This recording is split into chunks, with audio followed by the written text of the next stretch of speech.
Čaute, máme tu nové video a v tomto videu si ochutnáme všelijaké veci. Budeme si ochutnávať napríklad čupa čups z tie vody, nejaké nové Xixa a aj kvapku. Prvý produkt, tu máme nejaký, neviem, takéto, niečo. Ešte sme to nikdy nemali.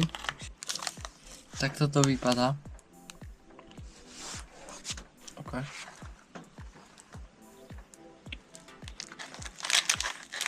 Je to tak 5 z 10. Ďalší produkt, tu máme takto Pringles.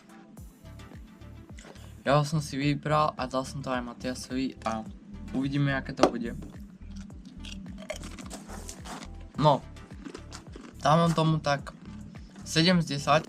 Je to taká slabá chuť cesnaku, ako keby s cibulou alebo niečo také. Máme tu prvú príchuť z Chupa Chups a je to hrozno, takže ideme si to otvoriť.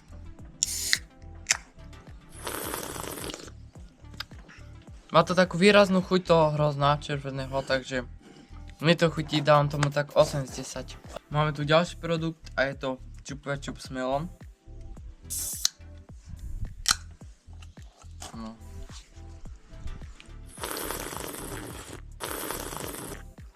Chutí to jak proste melónová žuvačka. On to je tak dvakrát sladšie a čo viem, kebyže to nie je až také sladké, tak tomu by som dal, že 7 z 10, ale je to sladké, tak tomu dám 5 z 10. Máme tu ďalší produkt a sú tu nejaké gelé hrozienka, proste takéto nejaké. Má to tu aj nejaký odznak. Je to ešte aj gluten free, bezlepkové, takže uvidíme, jak tam to bude chutiť.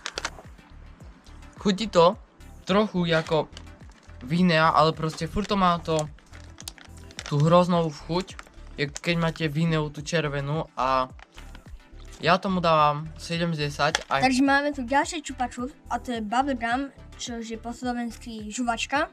Takto to vyzerá oba. A ideme si to ochutnať.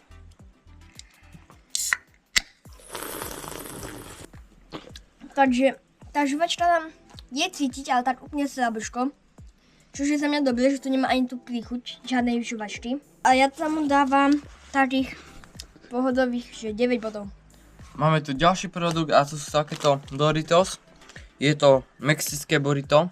Dávam tomu 7 z 10. Je tam cítiť strašne korene.